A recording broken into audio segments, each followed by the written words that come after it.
Hello, everyone. Welcome. Thank you so much for joining us here today.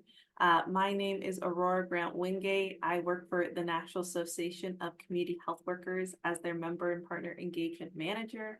And I get the pleasure of being our MC for this webinar today, which is on traffic safety as a public health issues, resources for community health workers.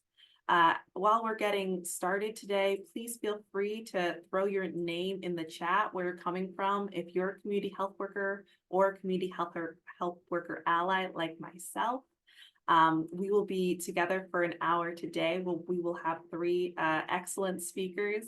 And while folks are coming in and getting together, we do have live Spanish translation available if folks prefer to listen to the webinar in Spanish. While folks are sort of coming in, I am going to spend a few minutes giving folks a little background on the National Association of Community Health Workers, or NACHW, for those of you who might be new for us. We're a young organization. We are actually about to celebrate our 5-year anniversary this month. And we have a vision to see community health workers united nationally to support communities in achieving health equity and social justice. And we do this through amplifying, articulating, allying, advancing, and advocating for the CHW profession. And all of what we do, we want to make sure that we are holding these values and making sure that we continue to serve our CHW members.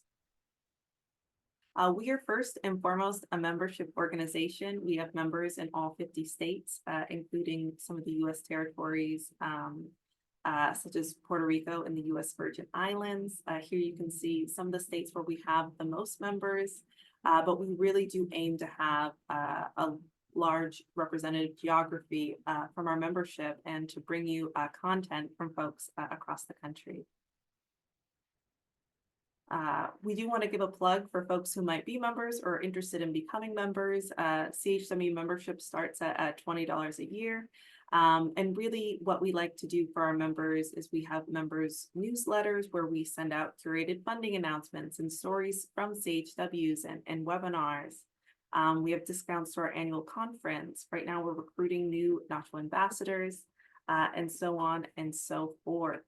So if you're interested in coming and being part of our community, please feel free to visit our website. And the last thing I want to share before we get started here today is also to give a plug to our next webinar on April 24th. Like I mentioned, NACHW is celebrating our 5-year anniversary. So we are hosting a webinar to bring on some of our founding board members to talk about how they went about founding NACHW, as well as some of our current board members and staff members to talk about what we have going on. But without further ado, I am now going to move forward and introduce our wonderful speakers today. I'm actually going to start with our CHW speaker who will be coming on a little bit later, Joana Goncalves, who works for the New Bedford Health Department as a contract tracer, community health worker, and project assistant manager.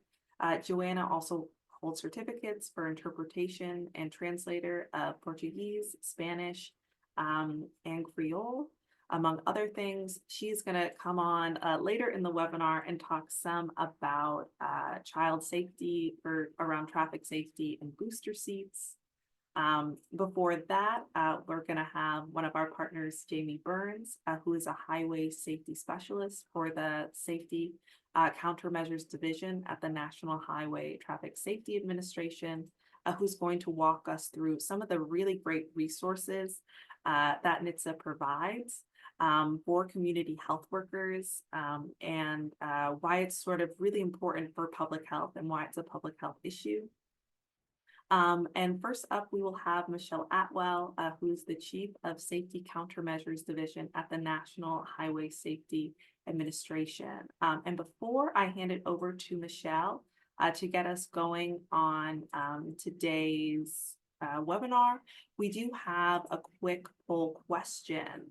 Hopefully that will be popping up on your screen. One of the goals for this webinar is to make sure that folks do know that traffic safety is a public health issue. It's something that can be so ubiquitous. You hear about these things all the time, but it really is something that touches all of our communities. And in order to help sort of illustrate that, we came up with this poll question around how many motor vehicle crash fatalities were there in 2021. And we have four options here on screen. I'm gonna give it a minute and then we will end the poll and let folks know the answer. Jamie will also be sharing more about this and how you can learn more about this topic for your own communities during her presentation. Folks are doing great. We have 33 people who have already participated and it's going up. So thank you so much.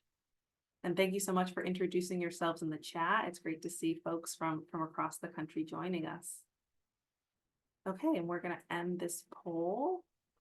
And looks like we have a tie between 42,000 and 31,000. And the answer actually is 42,939 motor vehicle crash fatalities in 2021.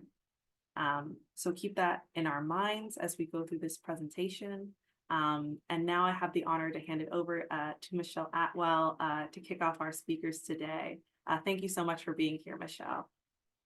Well, Aurora, thank you so much. Really appreciate the invitation from NACHW to join you all and your membership today on the webinar. So thank you so much. The National Highway Traffic Safety Administration is a federal agency within the Department of Transportation focused on behavioral traffic safety.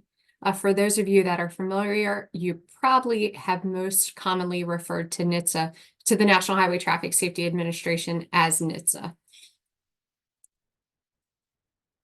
Our agency is committed to improving safety for all road users, and our mission is to save lives, prevent injuries, and reduce economic costs due to road traffic crashes through a multitude of different efforts. You might be familiar with some of our education efforts, research efforts, safety standards, and enforcement activities. Our division, the Safety Countermeasures Division, which you'll hear referred to in today's presentation, is located within the Office of Safety Programs at NHTSA headquarters in Washington, D.C. The focus of our office is on vulnerable road user safety. And what is unique to our division is it includes a multitude of different areas, of which are all people focused. We do have those areas listed on the slide today. For your pleasure. I won't go through each and every one of them, but you're probably familiar with a lot of the efforts that happen in those areas throughout your states and throughout your communities.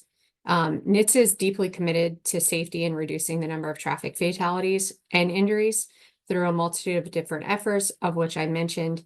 And I'm super excited for you all to learn a little bit more about those efforts on today's webinar and the resources available to you at your disposal.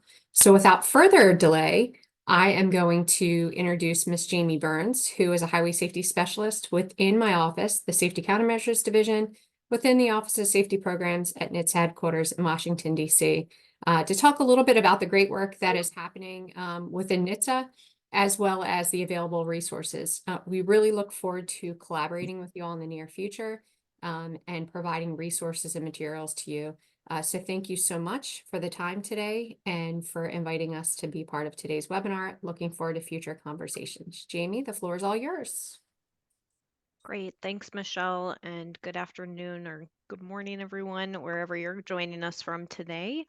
I'm really pleased to be here, and today I look forward to sharing some of our NHTSA resources, data, funding opportunities, and our contact information with you all. So for those who are not as familiar with NHTSA, I wanted to put a map of where NHTSA is located. So our headquarters office is in Washington, D.C.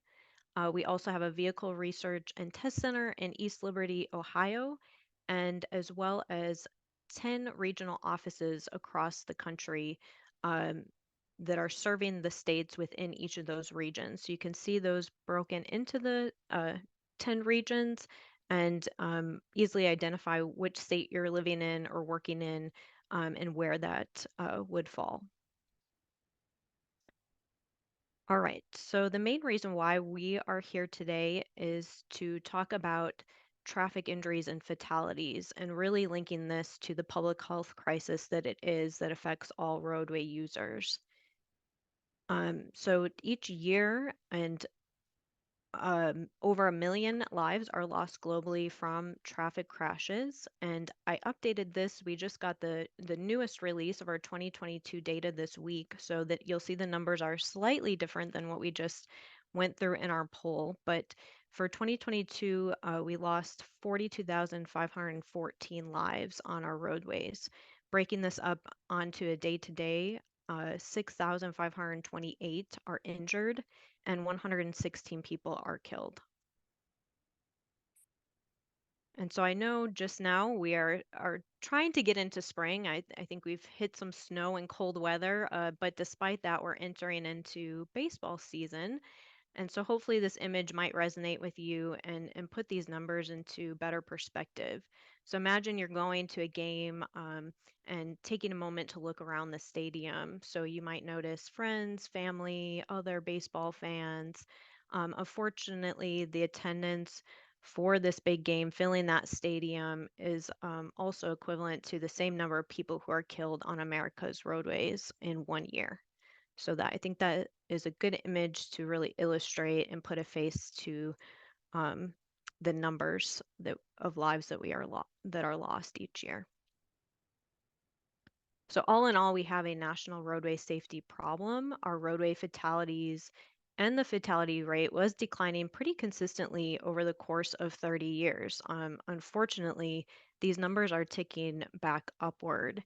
And so in the middle of this graph, you'll see an orange line, which illustrates the fatality rate per 100 million vehicle miles traveled. So we can see that roadway fatalities really were trending down, started to plateau a little bit, and unfortunately now we're going back upwards. So I want to link this to why this is a public health crisis. And so using data from CDC's Whiskers, the web-based injury statistics query and reporting system, we know that unintentional injuries are the leading cause of death for Americans from the ages of 1 year to 44 years of age. And so motor vehicle crashes fall into this category.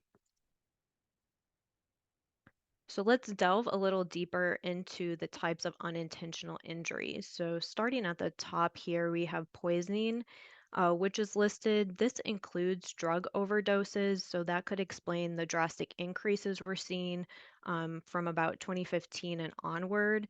Next, in that middle portion, you're seeing motor vehicle traffic unintentional injuries. And so those comprise about half of the total unintentional injuries. And then the lower or less so categories are drowning, falls, and other unintentional injuries. So, as public health workers, an important place to start is really to just know the data and to be able to analyze that data to develop appropriate programs.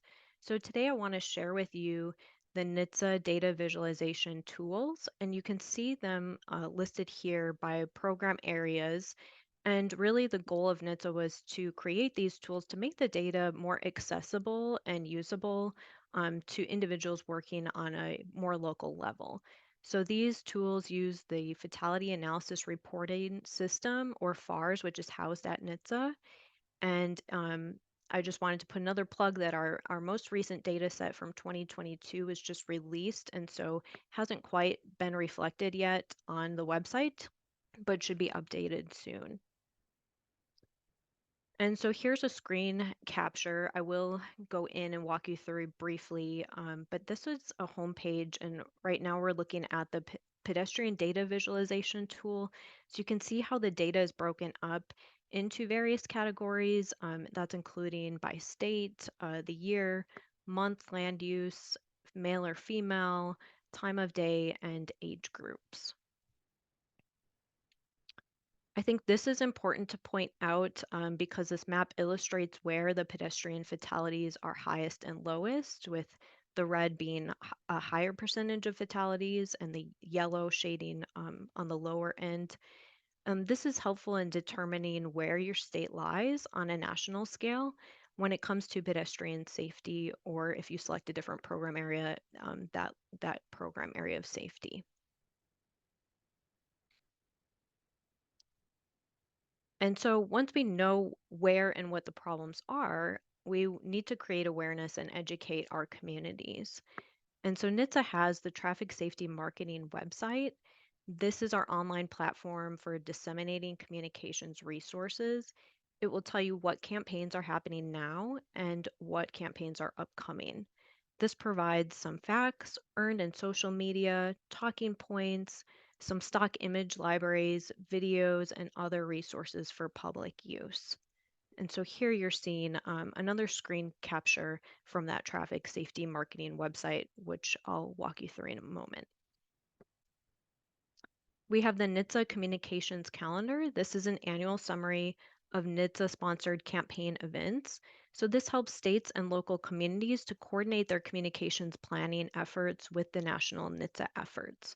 So here you can see what's going on for April and May. I'm trying to link that to the timeline of where we're at right now. We also have the traffic safety events calendar. And so this is a list of various traffic safety events sponsored by NHTSA and other traffic safety partners. So the three events you see highlighted here at the top, Motorcycle Safety Awareness Month, National Bicycle Safety Awareness Month, Older Americans Month, are specific to some of the program areas we had listed for our safety countermeasures division. So putting a special plug in for those which are coming up in May, if you can help us by sharing any of those resources would be great. Our goal is really to work with all of you to identify what might be missing from this traffic safety calendar and what could we add to increase awareness. So one example is with it being National Public Health Week and us here joining you speaking today, we noticed that we don't even have that on our calendar. So our goal for next year is to add the National Public Health Week to this. So of course, as community health workers, you might be curious about additional funding opportunities. And so we have the Highway Safety Grants Program. So this is really managed by NHTSA's Office of Regional Operations and Program Delivery, or ROPD. They administer a total of 500 million funds in grant programs annually.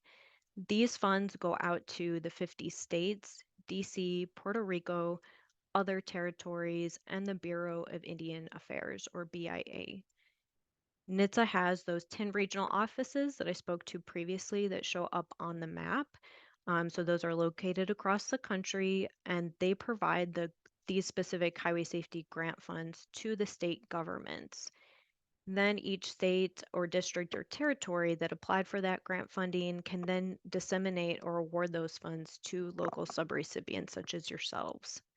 So if you are interested in receiving NHTSA grant funds through highway safety grant programs, we encourage you to reach out to your state highway safety office. And so we will provide those links for you so that you know who those contacts might be. We are also happy to connect you with our NHTSA regional colleagues who can help to direct you in the right direction. Another federal funding source is the Safe Streets and Roads for All grant, or SS4A. This is $5 billion in appropriated funds that is awarded over 5 years. So it started in 2022 and it will be going to 2026. The SS4A program funds regional, local, tribal initiatives through grants to prevent roadway deaths and serious injuries. And we still have over over $3 billion is still available for future funding rounds. So it's an annual grant application cycle. And our next slide here are the deadlines for those applications. So the first one, unfortunately, is today, so short notice, but we do have two other deadlines, one coming up on May 16th and the last one on August 29th.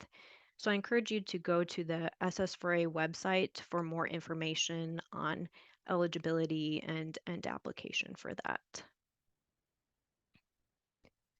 Wanted to take a moment to thank everyone for joining us today and just really recognize the important work you're all doing as community health workers. On behalf of NHTSA, we appreciate you and your service to local communities. Traffic safety really relies on local champions, and we can't do this work without you. So just putting a plug in, thank you, we see you, we appreciate you, and we need you moving forward. Here is my contact information, which I will provide afterwards as well.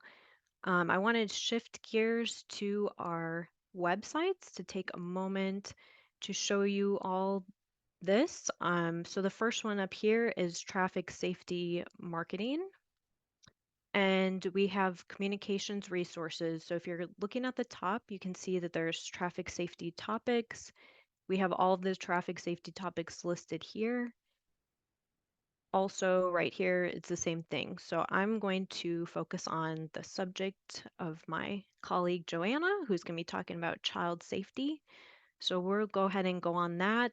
Again, we have a header that links you to the appropriate resources. So if you're interested, car seats, booster seats, and seatbelts, it will take you down. There's always this header at the top. You can also find it by scrolling. If we click into this, it should tell us more about the program area. And then if we want to have more facts, facts are listed. And then all of our graphics, which I know it's really important, especially if you have a limited communications budget, we have pre-created graphics that you can take. So here's some general graphics. Maybe you want to know more about car seat installs and educating your community on that. So there's images here. Some are linked to seasonal campaigns, and then we do have some Spanish resources. Likewise, there are some videos, English and Spanish, video ads, some messaging for variable message boards, highlighting Child Passenger Safety Week, which comes later in September, and just some really cool resources. So there's other links, some traffic safety guides, image library that you can use to create your own graphics and other resources. So if I go back up to the top, the other I wanted to show you was planning calendars. So if you click into this, here's where we're highlighting all of the campaigns where we're at with the actual calendar year. So right now we're at distracted driving is our national mobilization happening now, put the phone away or pay. But you'll see some of our upcoming campaigns as well. And so it will show the layout for the upcoming year. And if you go all the way to the very bottom, there's so much good stuff. You can see our communications calendar and then that traffic safety events calendar. So both of these are available for download in a PDF form. So I just want to click so you can see that. All right, I want to shift gears real quickly to our data visualization tool. I'm going to go into children just to show you what that homepage looks like and just a little bit of where each item is. So here's our homepage. I had grabbed a snapshot for the pedestrian safety. So here we're looking at children. We can see fatalities by year. We can see by season. Also, as I'm hovering my mouse, it provides some additional information. So breaks down by age group, male, female, land use, and person type. Here's the geography category. So it will load. You can see at the top, maybe it's going to, you want it by region, state, or even counties. So if we click by state,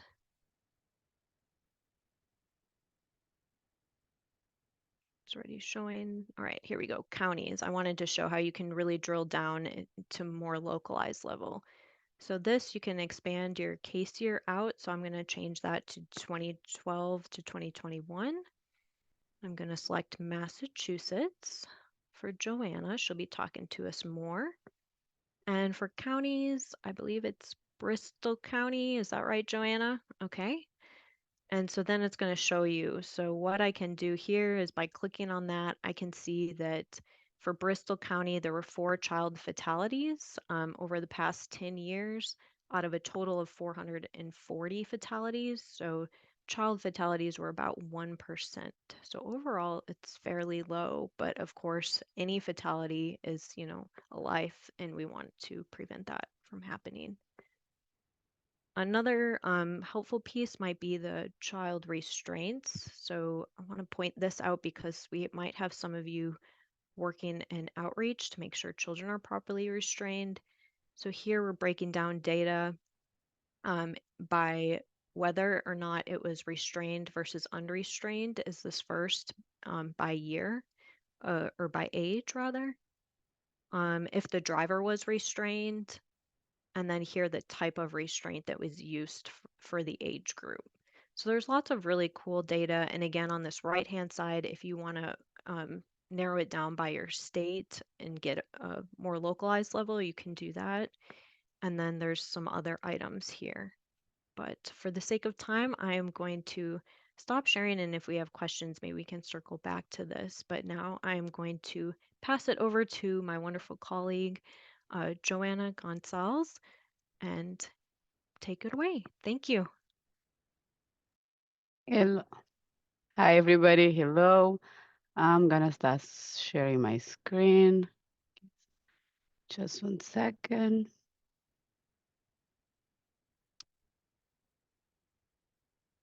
Can you guys see it? Should I swap? How about now? Perfect. Okay, great, great. Hi, everybody. Good afternoon and happy National Public Health Week. Today, this week, we celebrate the public health, and we are all public health. So I am so blessed to be here today. As I said before, my name is Joanna, and I'm here to tell you guys a little bit how my organization, I work for the New Bedford Health Department here in New Bedford, Massachusetts. How did we get involved with car seat or child passenger safety, and why does that involve in our work there, what we do as a community health worker, and why it's important for us, community health worker, to be in this sector. Okay.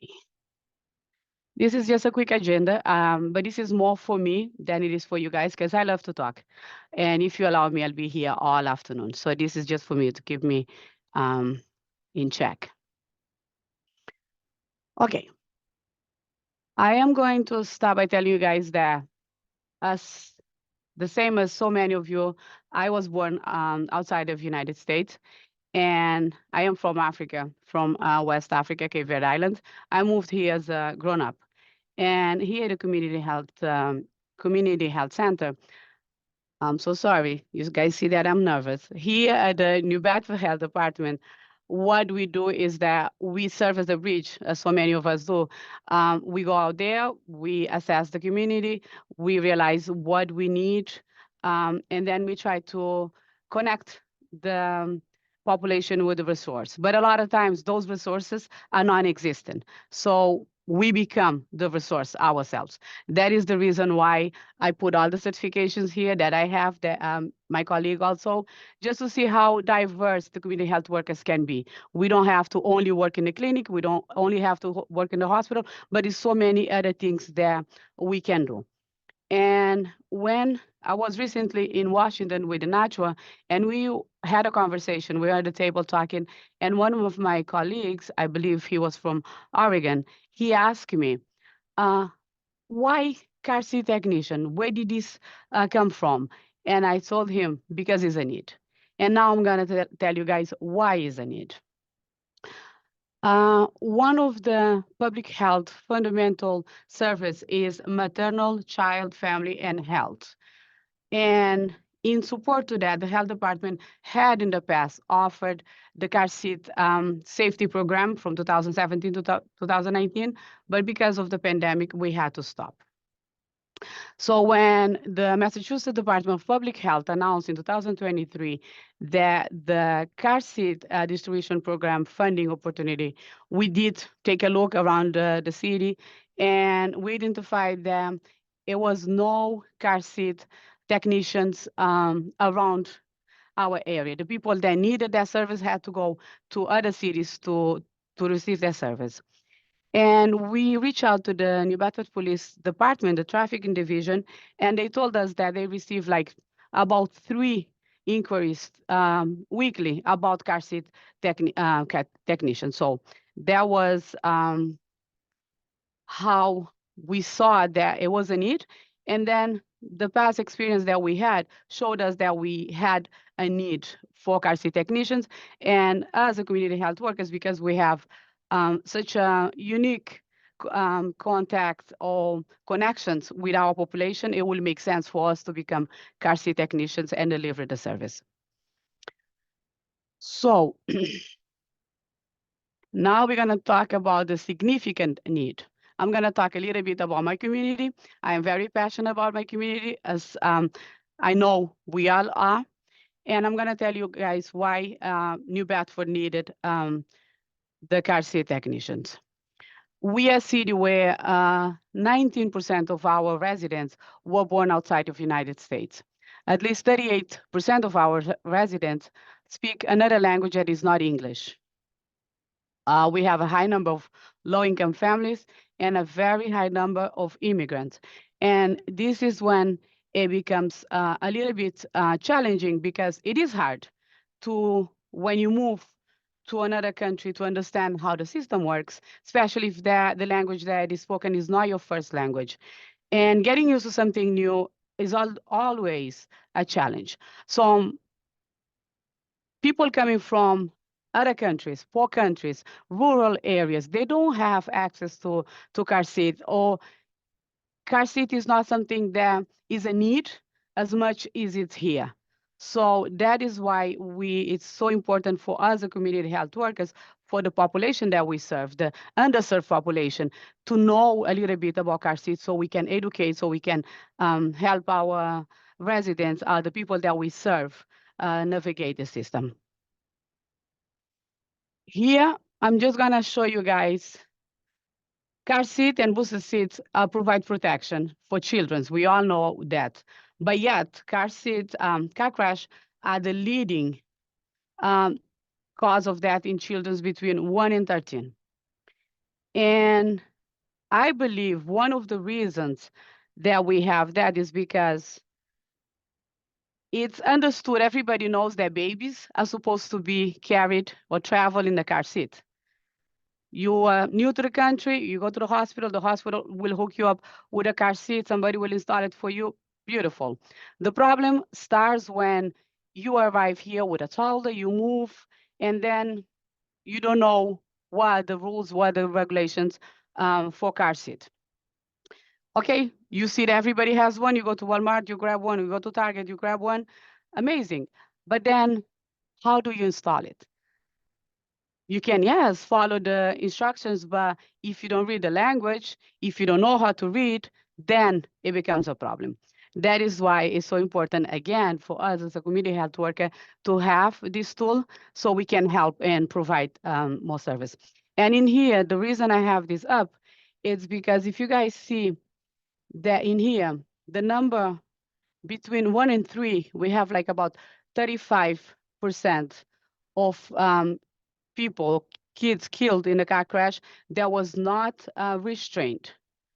But when it jumps from the 4 to 12 years old, always doubles. We have 76%. That means what I'm saying again, because we don't know, or we don't know what is the age limit for the car seat. We don't know that after 1 year old, the kid will still have to have a car seat or booster seat, or that is why it's important for us to do what we do. And now we are just gonna have a poll. I'm just gonna ask, because this is something that I learned also. What is the appropriate age for children to stop using a car seat or booster seat? What do we think? Do we think it's 4, 7, 10, or no? It's no age. What do we think? Aurora, let me know if people are answering. Yes, the poll is launched. Folks are answering. Right now we have around 2/3 of folks who have participated, but answers are still rolling in. So we can give it Great. another 30 seconds or so. And I see some folks are also answering in the chat. Some folks have suggested 10 or 13. Depending on weight, some folks are suggesting. Oh, Giving a not couple, bad. couple more seconds for folks to do the poll, and then I'll share the responses. Okay. Good. So Okay. end poll, and let me know when you want me to share the results, Joanna. Yeah, we can do it together. How about that? Go.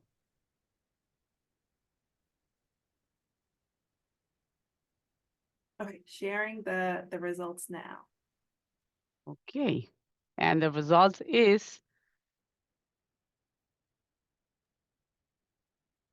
it's not based on weight. It's not based on age. Actually, is based on weight, height, and children development.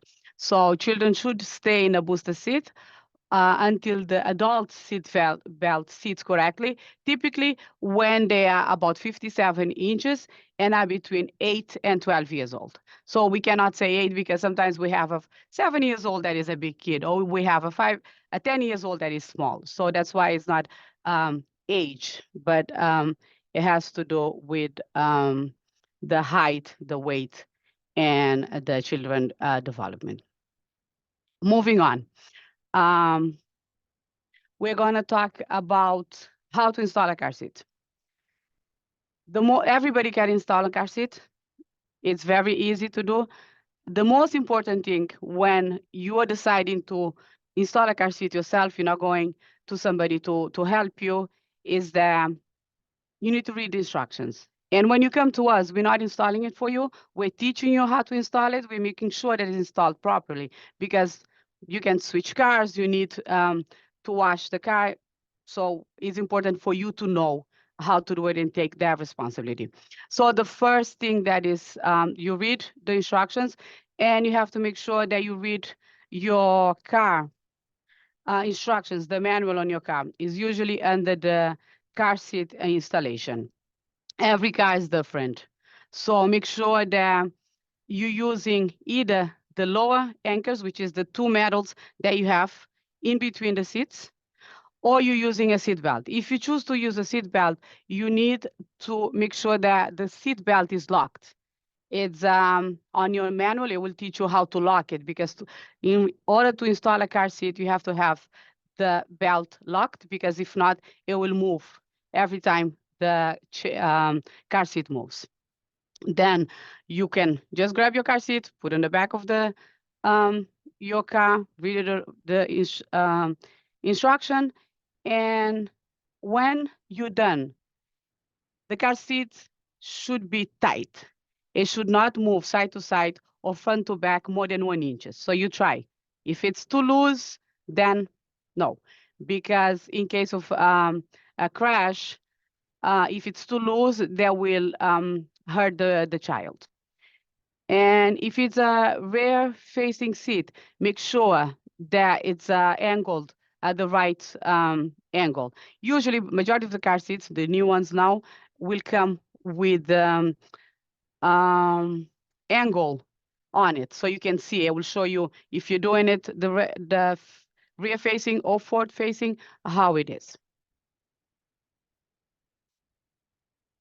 So we have types of car seat. We have the rear facing car seat, which is usually between 0 and 3 years old. Between birth and 12 months is recommended that your car seat, the kids should be on a rear facing.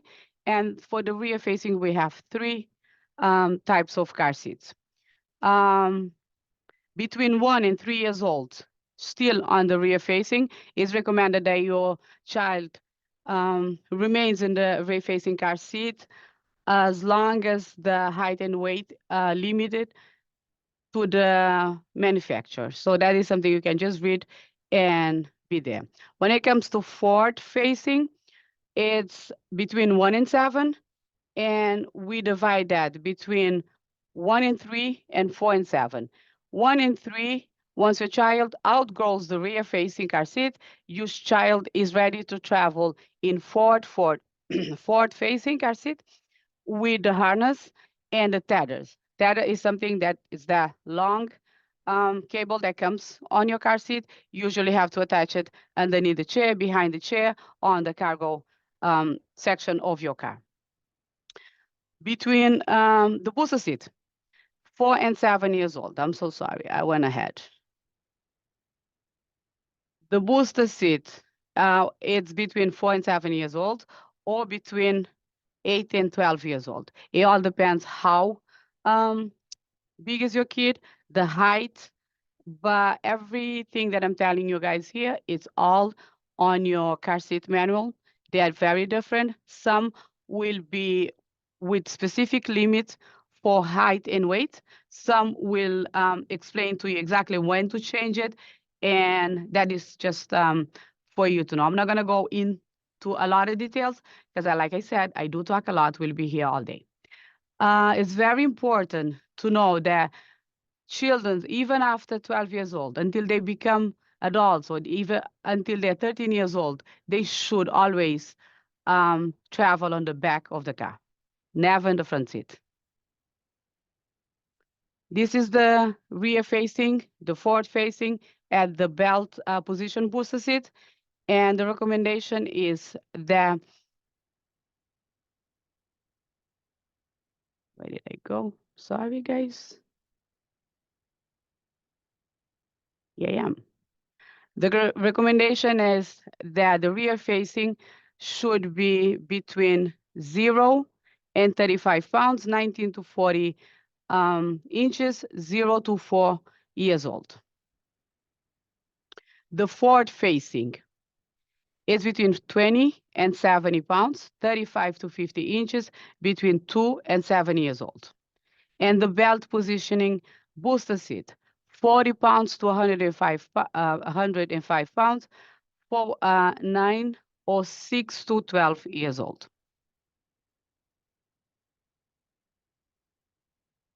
Okay. What car seat should I buy? So many out there. How do you know which one to choose? Before you buy a car seat, the most important thing is to make sure that the car seat that you're buying fits your car. If you have a small car, you're not gonna buy a big car seat, because it needs to have at least one hand has to go between the back of your car seat and the back of the seat. So that is one of the most important things. All the car seats that are for sale, they all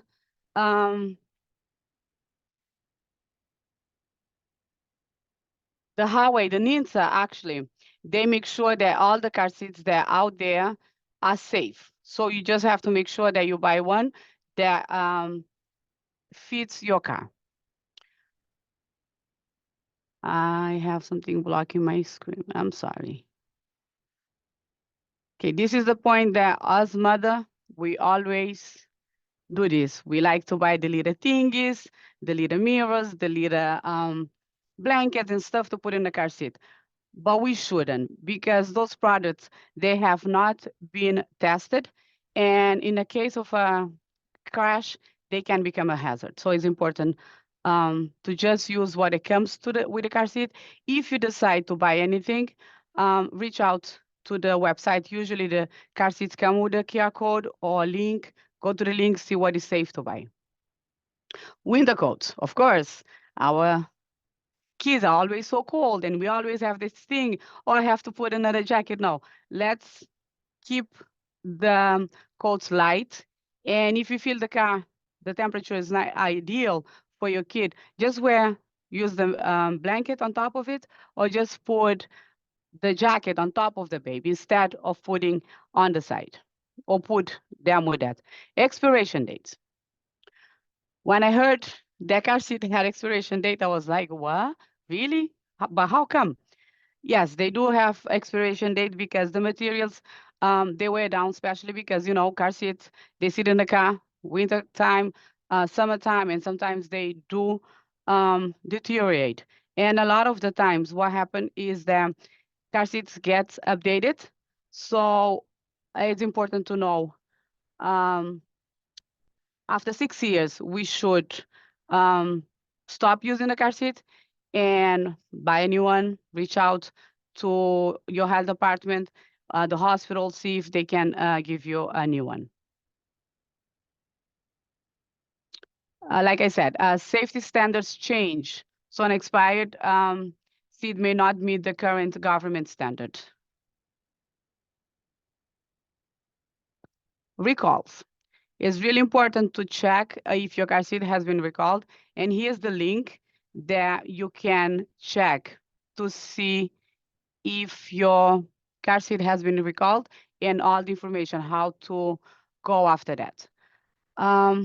After a crash, if car seat has been in a crash, it's important that you reach out to the manufacturer of your car seat, go to this link, call, research, because a lot of times they're not good anymore.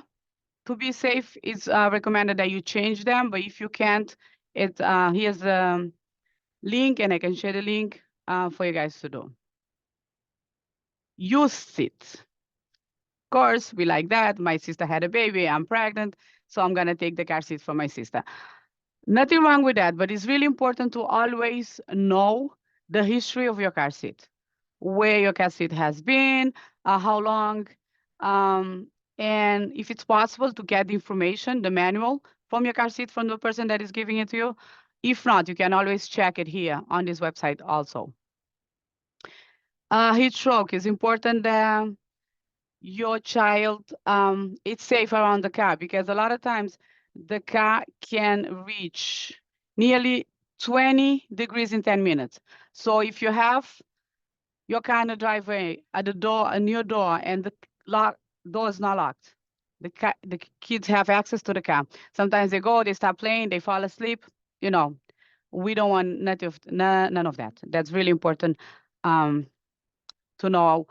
Not only car seat, but the car itself.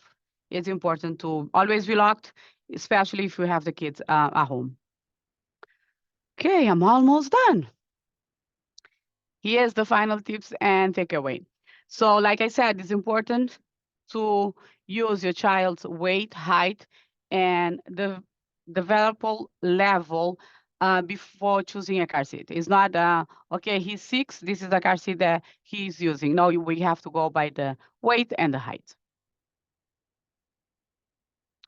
Like I said, the age is a secondary factor when it comes to check for a car seat. You should keep your child in like a rear facing position as long as possible, just to be safe in case of a crash. They're always safer on the where they are. Okay, and now I'm gonna move to tell you that here in Massachusetts, this it's one grant open right now, and this is the link, and this is the overview of the car seat grant, and how you can become eligible for the car seat. I'm gonna share this with Aurora. She will share with everybody else, and this is just again one way of us community health workers getting more information and helping ensure that all our communities and members are safe and they know how to use a car seat. Thank you so very much, and I'm done. Thank you so much for that presentation. Folks have been blowing up the chat and talking about how useful this information is throughout all our presentations. We do now have about 10 minutes left for question and answers. So if folks want to take a minute to either raise your little virtual Zoom hand or drop things in the chat, I can help pass those along to our speakers. I do want to say thank you to Jamie, because I know you already answered one of our Q&As. I'll sort of voice it over for folks who might not be looking in the Q&A feature. Norma asks, does the fire department still help in installation of car seats? Jamie, do you just want to briefly voice over your answer? Yes, so in many places, yes, that is true. And I'll have Joanna talk about, Massachusetts since she has a better idea. But NHTSA does provide a locator or inspection station locator search feature on our website. So I added that link. You can go in, and if you're looking by state, city, or even specific to a zip code, you can enter that information in and search, and it will generate all of the existing car seat inspection stations. So if you need that resource for anyone, it's really helpful in identifying the locations of where to go if someone is needing help with car seat installation. Joanna, did you have anything to add from your No, it's perspective? the website exactly. It has all the information. You can just go put your zip code, and they will tell you exactly the locations, the schedule, the language spoken. It's it's a great tool actually. And I hope that we community health workers take advantage. I know it's a lot of allies on the call also, so this is something that we can all take a look as it's important. It's important, especially for us that serve communities that have a lot of immigrants. Thank you, Jamie and Joanna, for those answers. While folks might still be thinking of questions, along those same lines, Joanna, I know when we were first planning this webinar, you did talk about one of the reasons that you sort of felt passionately about this subject was getting to work with folks who are from other places where car seats might not be the sort of norm for children. I was wondering if you could talk a little bit about that and maybe how you sort of start those conversations with new parents. Oh, sure, of course. Um, I come from a country where, till this day, car seat is only for babies. Only for, and so the people that can afford the babies, the car seat, I'm sorry. So I do Medicare enrollment, and I had a family that came over. I think they came from Brazil. They had 3 little kids. The baby was in a car seat, and it was 2 little kids, believe 2 and 3 years old. So I asked her, oh, do you have Mass Health, have insurance? Yes, yes, I do have insurance. Because I always, every time I have somebody in front of me, I try to offer everything that I can. Does the kids have car seat? No, they don't. They're old enough. I'm like, no, they're not. They're 2 and 3 years old. They should be on a car seat. No, in Brazil they don't have to. I'm like, yeah, here they do. They have to. So once I sat with the mother, explained to her, hook her up with the car seat, then she understood, and she does referrals. That's how it works. Because once you help somebody and everybody else will, the word of mouth is the most powerful tool that we have. And when I was in training, I remember my teacher told me, oh, once you become a car seat technician, you will see all the car seats installed. Like you'll see all the ones that's not properly installed. I'm like, oh, I don't know. Yes, the very first weekend after I became a car seat technician, somebody posted a picture of the family. They're going on a road trip, and it was 3 kids on the back. I could see, and all the kids were like, because it was a baby and 2 toddlers, they should all be rear facing. They were all forward facing. So I reach out, and I'm like, that was actually my first one. I need to help you. So it's just like little stories like this that I believe this is something that we should definitely look into it. Thank you, and thank you for sharing that story. Let's see, I'm not seeing any questions in the chat. Oh, but it looks like we might have one from Q&A that's asking, what other areas do you see CHWs being able to serve in traffic safety in other age ranges? Yes, Jamie, go ahead. Yeah, so I can start out. So pedestrian fatalities are really trending in the wrong direction right now. So this is also becoming a big issue and a specific focus of the division I work in. So we know vehicles are getting larger in size. There are also a lot of people are going faster, speeding on our roadways. So this is contributing to the pedestrian fatality increase, and also injury increase as well. So I see that as one specific program area, and in a lot of communities too, that might be a main source of transportation for people, whether they're trying to access public transit or they're walking to a local store or other type of business or service. It's something many people use, and you're especially vulnerable or at risk being outside of a vehicle. So many times when we think traffic safety, we think about occupants inside of a vehicle. We want them to buckle up, or like Joanna's talked about, make sure children are properly restrained, but we don't really think about all of the people traveling outside. So we have some emerging micromobility as well with different e-bikes and scooters, people on bicycles. So that's really an area where I think we can focus, and that's something across a much wider age range as well. So that's where I would like to see some focus. I know nationally with the Department of Transportation, we're trying to focus on a safe system approach because we all know how hard it is to change behavior. We really need built infrastructure to support and make our communities safer. So I think that's one example. Joanna, do you have an idea for another one? There's so many, really. Yeah, but you know how it is when you put on the spot, you don't remember anything. But I can send some resource. We have a lot of links, a lot of resource we can share with the group. Mhm. Yes, thank you both so much. We have a couple more questions. The next one is, in what age can a child first start sitting in the front seat? After 13 years old. Thank you. And then the last question we have here from Tasha in the Q&A. Jamie, maybe this is something you folks are starting to think about, but how are smart cars or self-driving cars changing traffic safety and education?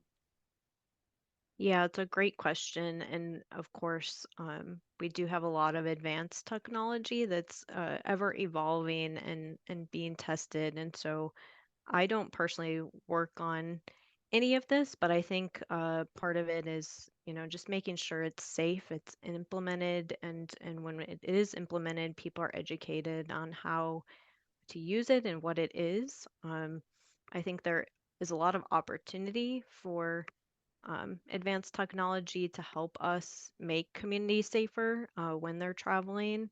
But I can't speak to too many exact um, or specific examples, but just it will be an exciting time as we move forward.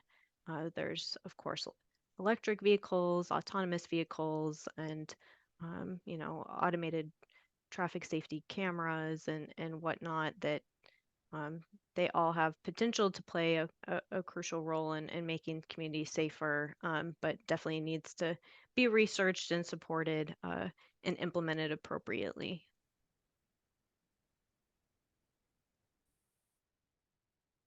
So much, and I know your colleague Taylor B also dropped in the chat some driver assistant technologies resources from NHTSA as well.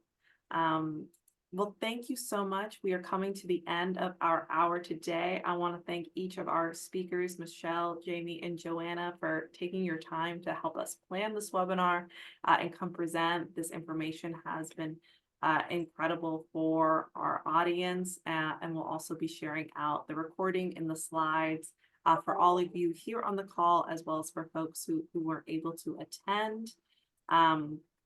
I'll leave folks with these two links. In the next couple of weeks, we will be having our 5-year anniversary webinar that we want to welcome everyone to come attend, as well as we want to invite you to take our post-webinar survey and let us know what other topics you'd like to see us talk about in the future, if there are other ways we can improve our webinars, and any thing you'd like to say to our speakers as well.